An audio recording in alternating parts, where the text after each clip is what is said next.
So, I want you to just close your eyes for a second. Well, actually, don't close them if you're driving, obviously. But I want you to visualize a satellite floating out there in the dead silence of deep space.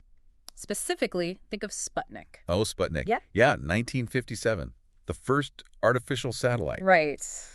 Just a polished metal sphere with those four long antennas trailing behind it. Exactly. It's this metallic, perfectly geometric, precise object. It looks entirely mechanical. It looks alien.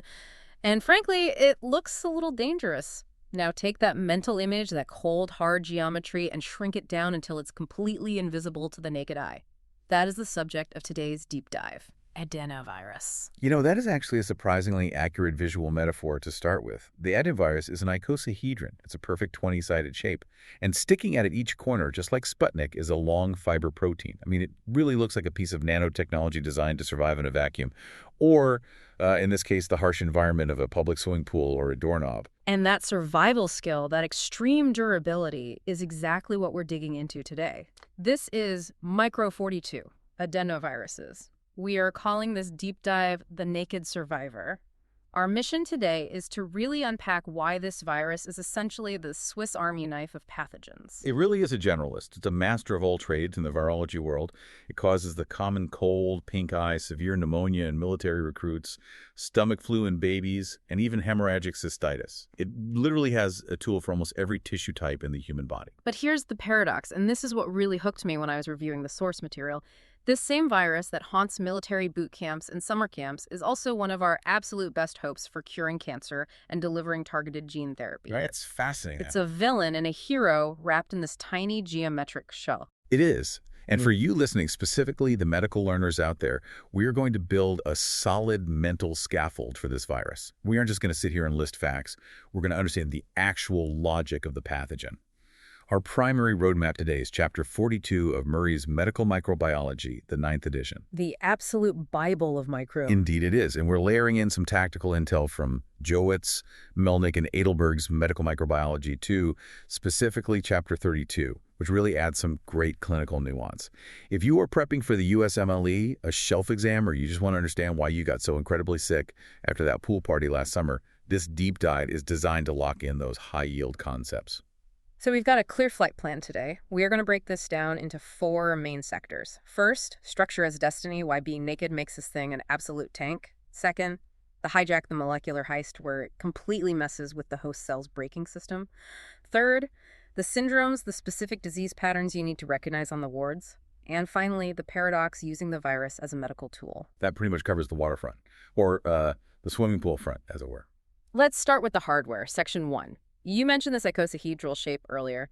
To me, it just looks like a 20-sided die from Dungeons & Dragons, but with spikes. Well, in the viral world, structure always dictates function. Adenovirus is considered a medium-sized virus, right around 70 to 90 nanometers. It has a linear, double-stranded DNA genome. But the headline feature here, the thing that defines its entire existence, is the capsid. It is an icosahedral capsid. Icosahedral, that is a mouthful. Why specifically that shape? Is nature just trying to show off? Not at all. It's about pure efficiency and stability. An icosahedron is mathematically the most efficient way to enclose the space using identical repeating subunits. It's composed of 240 hexams, those are the flat faces of the die, and 12 pentons, which are the corners. This geometric arrangement creates an incredibly rigid, stable outer shell. It's architectural perfection on a microscopic scale. Okay, so it's built like a bunker. But let's focus on those antennas you mentioned, the Sputnik spikes. Right, those are called the fibers. They project directly from each of the 12 vertices of the capsid, anchored right there by the penton base. And what exactly do they do? Are they sensors of some kind? They are grappling hooks. The fiber proteins act as the viral attachment proteins. They are what physically reach out and grab the host cell. Specifically, for many of the serotypes, they bind to a host receptor called CAR. CAR. Yes, the Coxsackie adenovirus receptor. CAR, that sounds really familiar. Is that the exact same receptor that Coxsackie B uses? Because that would completely explain why they both have that summertime seasonality and occasional symptom overlap. That is a brilliant connection, yes. It is a shared doorway. Yeah. Both adenovirus and Coxsackie B use the CRR to gain entry into the cell. It's actually a great mnemonic gift for students. If you drive a CRR, you might pick up adenovirus or Coxsackie. I really like that. But here is the major exam-relevant point about the structure that Murray hammers home over and over. Adenovirus is a naked capsid virus. This is critical to everything about how it behaves. Okay, naked.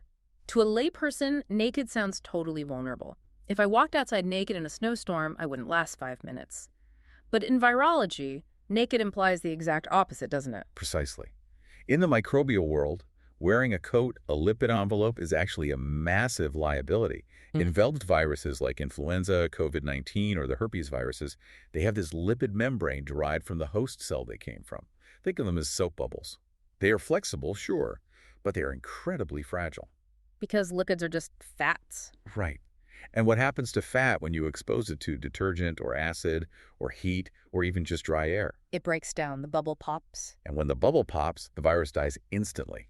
That's why alcohol hand sanitizer works so beautifully on the flu or COVID. It dissolves that lipid envelope. But adenovirus, it's naked. It doesn't have a lipid envelope. It's just that hard protein shell. So it's a hard shell nut. It's a tank. Yeah. Because it lacks an envelope, it doesn't care about drying out on a cafeteria table surface for days.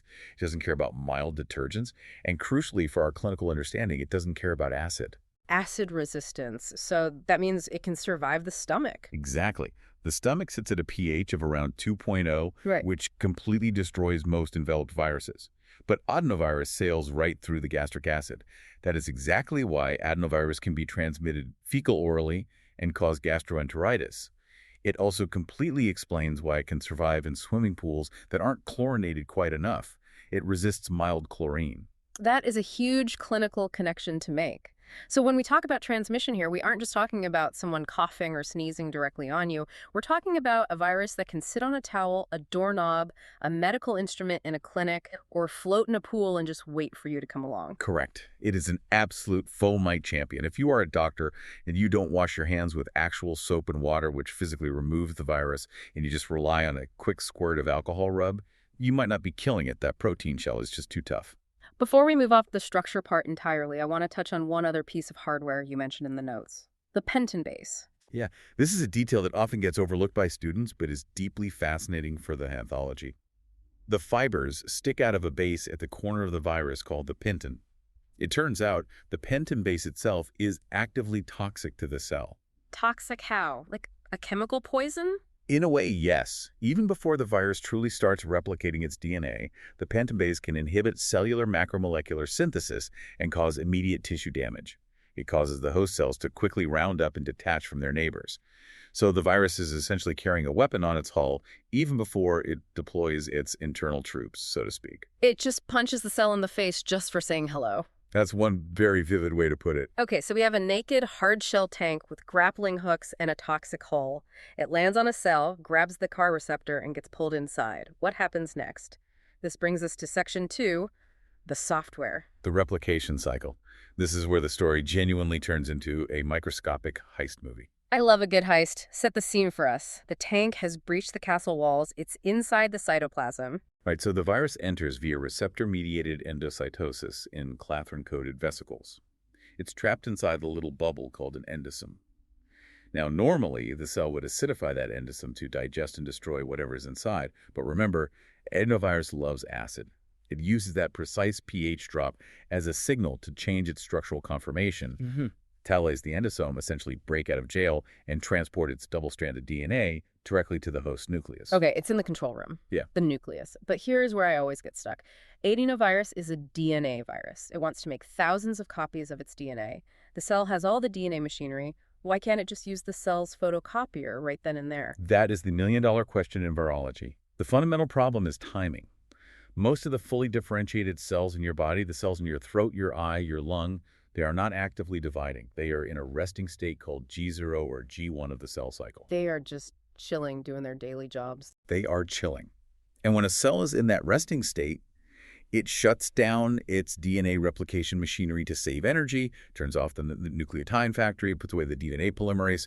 The library is completely closed. So the virus is all dressed up with nowhere to go. It has the blueprints, but the factory power is shut down. Exactly. So the virus has to force the cell to open the factory back up. It has to aggressively force the cell into the S phase, the synthesis phase of the cell cycle. He has to kick the sleeping security guard awake and force him to turn the machines on. And this is the high-yield molecular mechanism that Murray highlights heavily. It involves two very specific, very famous early viral genes, E1A and E1B. E1A and E1B. These are the early genes because they are transcribed before DNA replication starts. Right, let's look at the host cell's security system first. The main brake pedal that keeps a cell locked in that resting state is a tumor suppressor protein called RB, the retinoblastoma protein. RB tightly holds onto a transcription factor called E2F. As long as RB is holding onto E2F, the cell absolutely cannot divide. So RB is the heavy iron boot clamped onto the car wheel. Exactly. E1A is the bolt cutter. The viral protein E1A binds directly to RB and physically forces it to let go of E2F. E2F is now free, it rushes to the host DNA and turns on all the cellular enzymes needed for DNA replication. So E1A takes the foot off the brake, the car starts rolling forward, the factory opens up. But the cell has a sophisticated backup system, an emergency brake, a fail-safe mechanism. If the cell detects uncontrolled, unscheduled DNA replication or weird oncogenic activity, which is exactly what E1A is causing, a second tumor suppressor protein called P53 steps in. Ah, P53, the famous guardian of the genome. The guardian, P53 assesses the chaotic situation, realizes something is fundamentally wrong, and triggers apoptosis. It forces the infected cell to commit programmed suicide to prevent a wider disaster like a tumor. So if the virus just used E1A to start the car's computer would sense the dangerous speed and instantly self-destruct. Precisely. The virus would die right along with the host cell before it could replicate. That's where E1B comes in. The second early viral protein, E1B, binds directly to P53 and completely shuts it down. It ties up the guardian. It cuts the emergency brake line. So now you have a host cell with no primary brakes, thanks to E1A binding RB, and no emergency stop, thanks to E1B binding P53.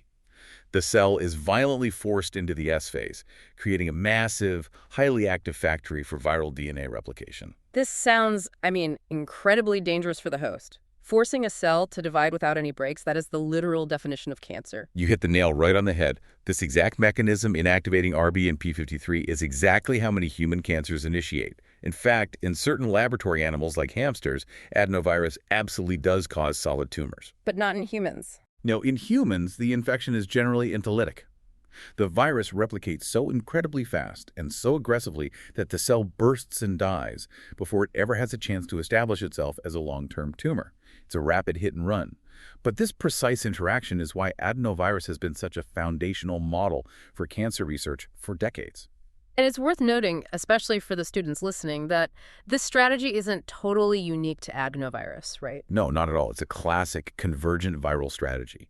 Human papillomavirus, or HPV, does the exact same thing but with different proteins.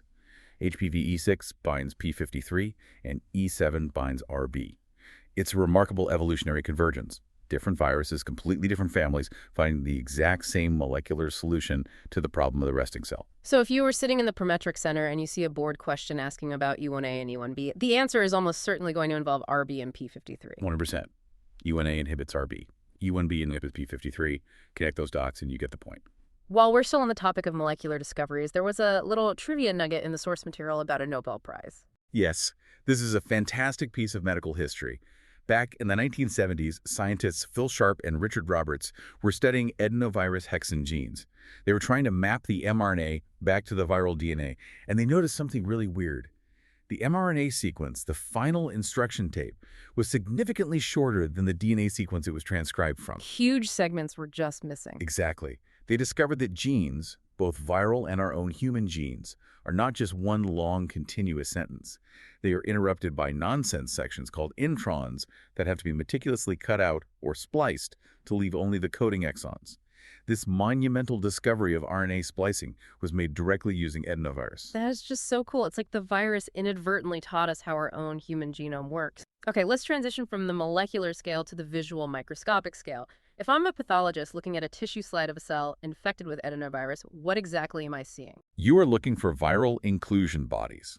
Remember, the virus replicates its DNA and assembles its capsids exclusively in the nucleus. It turns the nucleus into a packed warehouse.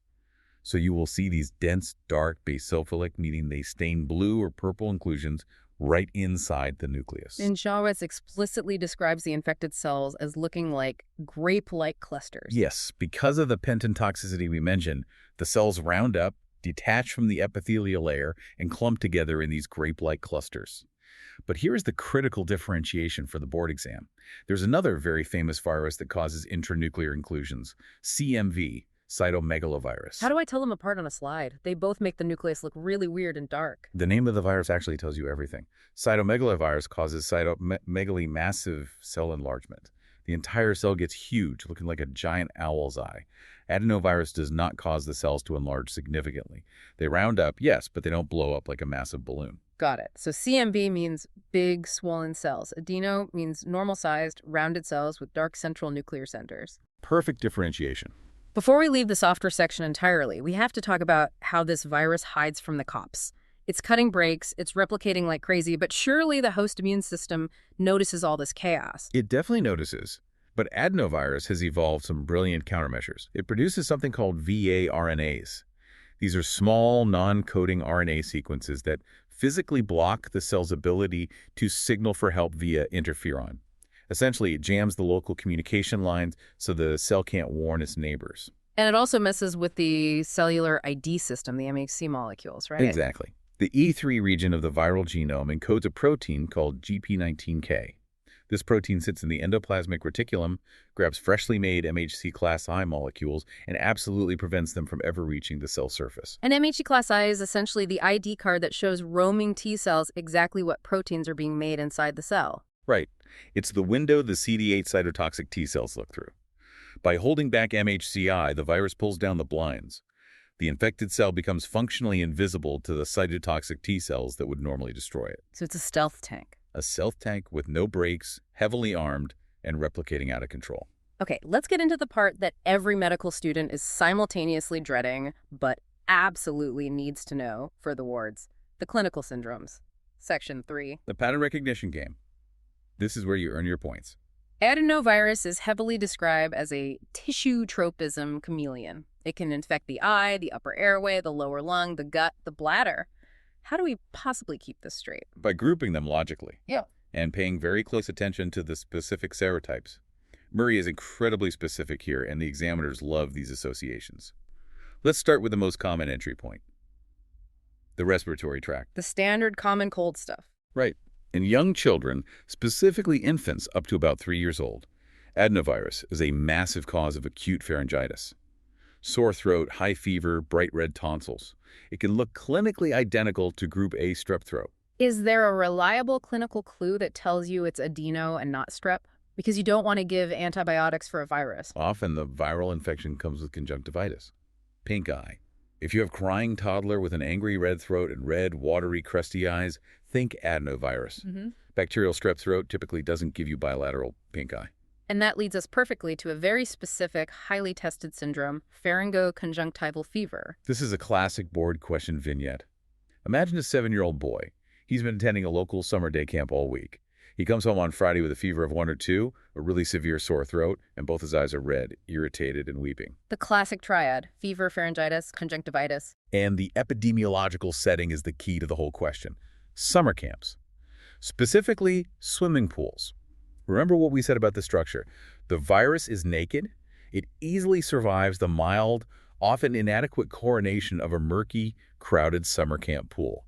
One infected kid jumps in, the water gets heavily contaminated, and suddenly, 15 kids go home with sore throats and pink eye. Swimming pool conjunctivitis. I am honestly never going to look at a public pool the same way again. You really shouldn't. They are basically giant vats of non-enveloped viruses just waiting for a host. Now let's abruptly move to a very different patient population, military recruits. Yes, this is a highly unique epidemiological niche. We call it acute respiratory disease, or ARD. Why military recruits specifically? Why not college students? They live in cramped dorms, they're stressed out of their minds, they don't sleep. It definitely happens in college dorms too, but the military boot camp setting is the absolute perfect storm for adenovirus. You take young adults from all over the country, bringing all their distinct regional viral strains, you shove them into tight, poorly ventilated barracks, and you put them under extreme, unrelenting physical and psychological stress and sleep deprivation. Their immune systems tank. It's a powder keg. And the symptoms aren't just a sniffle, right? No, it's not just a cold, it's severe. Spiking high fevers, debilitating harsh coughs, and it frequently progresses to viral pneumonia. It mimics the severe flu or even a pertussis-like whooping cough. In the pre-vaccine era, this was a massive crisis. We are talking about up to 80% of recruits in a platoon getting infected within their first few weeks of basic training. That is literally a national security issue. It absolutely is.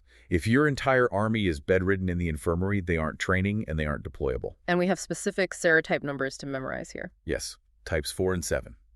Burn those into your memory right now. Adenovirus types 4 and 7 are the primary military serotypes causing ARD. 4 and 7. Got it. Okay, moving from the lungs up to the eyes. We talked about mild pink eye with the summer camp kids, but there's a much scarier version. Yes, epidemic keratoconjunctivitis, usually abbreviated as EKC. That sounds intense. Keratoconjunctivitis. It is severe. This isn't just the white part of the eye getting a little inflamed. This actively involves the cornea, the clear window perfectly situated over the pupil. It causes keratitis, which is deep inflammation of the cornea itself. That sounds incredibly painful. It's agonizing. Severe photophobia, meaning extreme light sensitivity, profuse tearing, and a constant sensation that there is grained glass or sand trapped in your eye. And the worst part is it can leave subepithelial infiltrates, basically tiny opaque scars on the cornea that can blur vision for months or even years after the infection clears. And there's a fascinating historical name for this outbreak, right? Shipyard eye. Yes. During World War II, specifically in Pearl Harbor around 1941, thousands of workers building ships in the naval yards came down with this exact syndrome. It spreads aggressively via dust, debris, and contaminated medical instruments. It is insanely contagious. So it's highly nosocomial, too. It spreads in clinics. Exactly. If a busy ophthalmologist touches an infected patient's eye with the tonometer to check their eye pressure and doesn't rigorously sterilize it, they will absolutely give it to the next 20 patients they see. And because it's a naked virus, a quick alcohol wipe is not enough.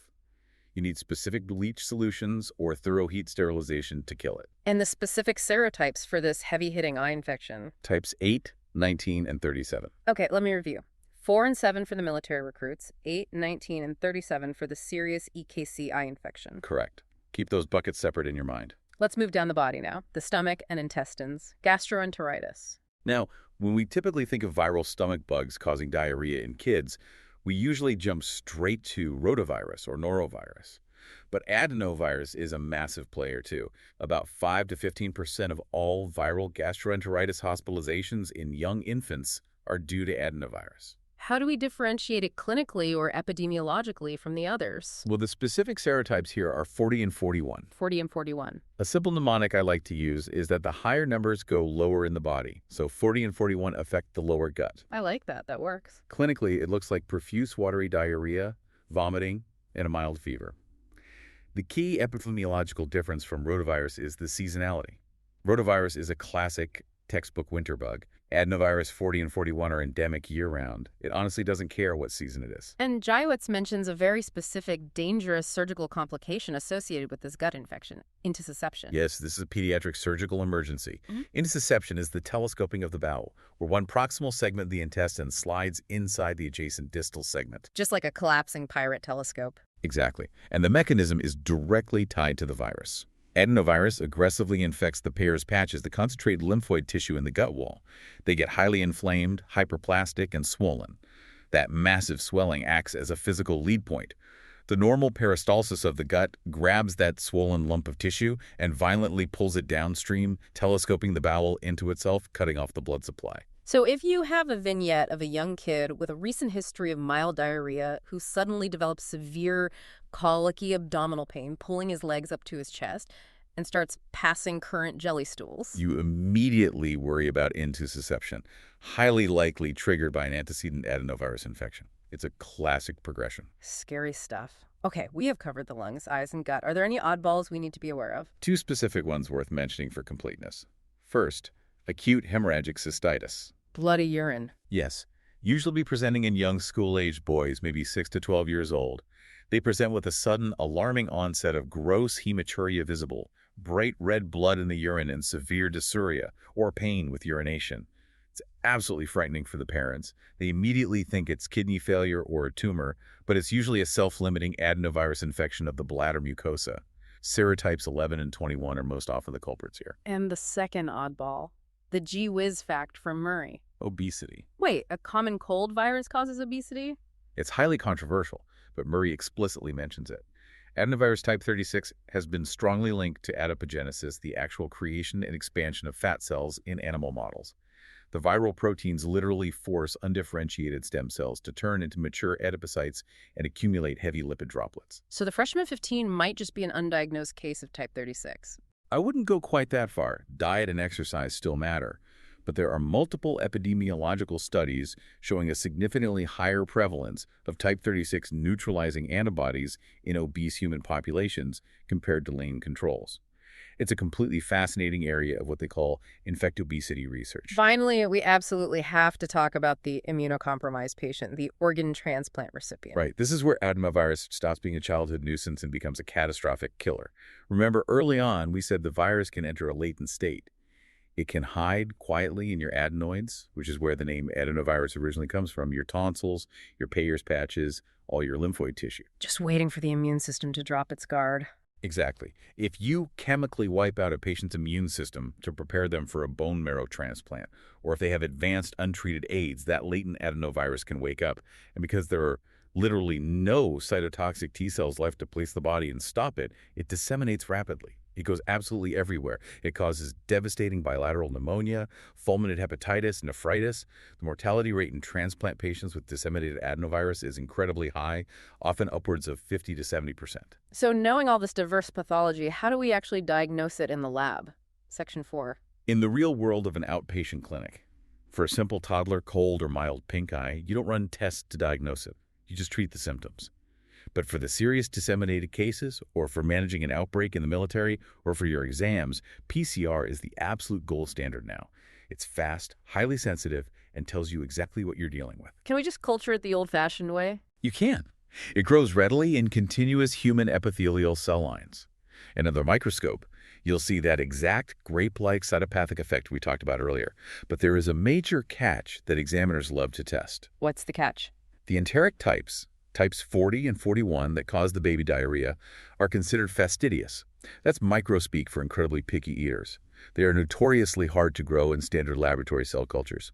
So if you strongly suspect gut adeno, you absolutely cannot rely on a standard viral culture. You need stool antigen testing or a specific multiplex PCR panel. What about treatment? Do we have a magic antiviral pill for this tank? Sadly, no, we don't. For the vast majority of immunocompetent people, it's strictly supportive care. Chicken soup, IV fluids if they're dehydrated, rest, and Tylenol. But what about for that bone marrow transplant patient who is rapidly dying of disseminated pneumonia? We can't just give them chicken soup. In those dire situations, we have heavy antiviral artillery, but it comes at a massive cost. We use cidofovir, or sometimes ribavirin. Cidofovir is a potent nucleotide analog that gets incorporated into the viral DNA and strongly inhibits the viral polymerase. It jams up the photocopier. It does. It stops replication cold. Yeah. But it is highly nephrotoxic. It directly damages the proximal tubules of the kidneys. So you are essentially risking destroying the patient's kidneys to save their life from the virus. Yeah. It's a desperate measure for a desperate situation. Now let's pivot to prevention. We talked extensively about the military having a huge problem with ARD outbreaks.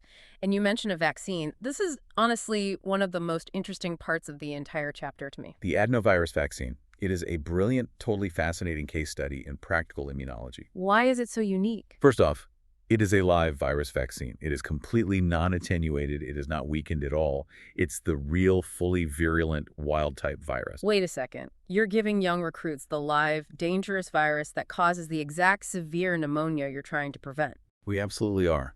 But the genius is all about how we deliver it. It's an oral capsule. They kill. Right. Remember, adenovirus types 4 and 7 cause severe respiratory disease. They selectively target the respiratory epithelium of the lungs and airways. But the vaccine capsule is heavily enteric-coated. It completely bypasses the throat, the stomach acid, and the lungs entirely. It only dissolves once it reaches the intestines. So you intentionally infect the gut instead of the lungs. Exactly. The wild-type virus replicates locally in the intestinal mucosa. It causes a quiet, mostly asymptomatic infection. Maybe the recruit gets a little mild loose stool for a day, but absolutely no life-threatening pneumonia. But the body's systemic immune system still sees the virus replicating. It mounts a massive, robust, neutralizing antibody response. And those IgG and IgA antibodies circulate through the whole body. They circulate systemically and protect the mucosal surfaces of the lungs. So 2 weeks later, when the recruit inhales the real virus in the crowded barracks from coughing bunkmates, the antibodies are already there waiting in the lungs to instantly neutralize it. It's essentially a Trojan horse strategy used for good. That is absolutely brilliant. You give it a safe harbor in the gut to build immunity against a dangerous invasion in the lungs. It really is elegant. But here is the major clinical and legal kicker. It is strictly FDA approved for military use only. You, as a civilian, cannot go to your GP right now and ask for the adenovirus vaccine. But why not, if it's so effective and safe? It comes down to cost, demand, and risk tolerance. Civilians generally don't live in the extreme, cramped, high-stress conditions of a military boot camp. The risk of severe ARD just isn't high enough to justify giving a live, non-attenuated virus vaccine to the general public. In fact, production of the vaccine was completely stopped in 1999 because the sole manufacturer decided it simply wasn't profitable anymore. So what happened in the military when they ran out? Absolute chaos. Respiratory illness outbreaks in the military skyrocketed back to pre-vaccine levels almost immediately. Recruits were getting violently sick, training cycles were delayed, hospitals were full. The Department of Defense actually had to step in, provide massive funding, and contract a brand new manufacturer to bring the vaccine back into production in 2011. Yes. Since they reintroduced it, the ARD rates have plummeted right back down to near zero. It's a perfect real-world testament to exactly how effective targeted vaccination can be. Okay, we are in the home stretch now, Section 5, the paradox. We've spent this whole time painting adenovirus as this durable, immune-evading, break-cutting, swimming pool-haunting villain. But in the intro, you said it could cure cancer. This is the flip side. This is the cutting edge of medicine where we take the enemy's greatest evolutionary strengths and turn them into our most precise tools. Adenovirus is an absolute master at efficiently injecting massive amounts of DNA into a human nucleus. That is literally what millions of years of evolution designed it to do. So scientists looked at that and thought, why don't we just take out the viral genes that cause disease and replace them with therapeutic human genes? Exactly. We conceptually turn the tank into a delivery FedEx truck, a viral vector. For example, we use molecular scissors to remove the E1 gene entirely so the virus physically cannot replicate anymore, and we replace that missing space with, say, a healthy functional CFTR gene for a patient with cystic fibrosis. Or wait, a spike protein gene. Correct. That's exactly right. The highly successful Johnson & Johnson and AstraZeneca COVID-19 vaccines utilized modified adenovirus vectors. They took an adenovirus, a human times 26 for J&J, and a chimpanzee adenovirus for AstraZeneca, gutted the replication gene, so it's totally harmless, and pasted in the genetic mRNA instructions for the SARS-CoV-2 spike protein. It's an incredibly proven, stable delivery platform. But the most elegant application of all this, the one in the notes that really blew my mind, is oncolytic therapy. Yes, this is pure, beautiful biological logic at work. Let's go back to our molecular heist. Remember the viral E1b gene? E1b is the one that binds and blocks p53, the emergency brake. Right. Now imagine we genetically engineer an adenovirus in the lab, and we simply delete the E1b gene. We just surgically take it out of the genome. Okay, so now we have a live virus that physically cannot block p53. Correct. Now imagine we inject that mutant virus into a normal, healthy human cell. The virus enters. It uses E1a to start the replication process, but the healthy cell has a perfectly functional p53 guardian. p53 sees the unscheduled DNA synthesis, and because E1b is completely missing, p53 easily steps in, triggers apoptosis, and shuts the whole thing down. The virus is dead in the water. So the mutant virus is completely harmless to healthy, normal tissue. Exactly. It's totally inert. Now take that exact same mutant virus and inject it directly into a massive cancer cell. What is the fundamental molecular definition of a cancer cell? A cell that has lost its normal cell cycle breaks, usually meaning it has a heavily mutated or completely broken p53 gene. Bingo. Over 50% of all severe human solid tumors have a mutated, non-functional p53 pathway. So the mutant virus enters the cancer cell. It starts to replicate. There is literally no p53 there to stop it. The fact that the virus is missing E1b doesn't matter at all because the cellular cop is already dead. So the virus replicates freely. The virus replicates exponentially. It completely hijacks the cancer cell's resources, multiplies into tens of thousands of copies, and eventually laces violently bursts the cancer cell. It literally explodes the tumor from the inside. And then, the best part, those thousands of newly minted viruses spill out into the local tissue and immediately infect the next neighboring cancer cell. It's a self-amplifying, self-perpetuating, seek and destroy biological missile that exclusively targets cells with broken p53. That is just elegantly ruthless. It's literal biological warfare waged entirely against tumors.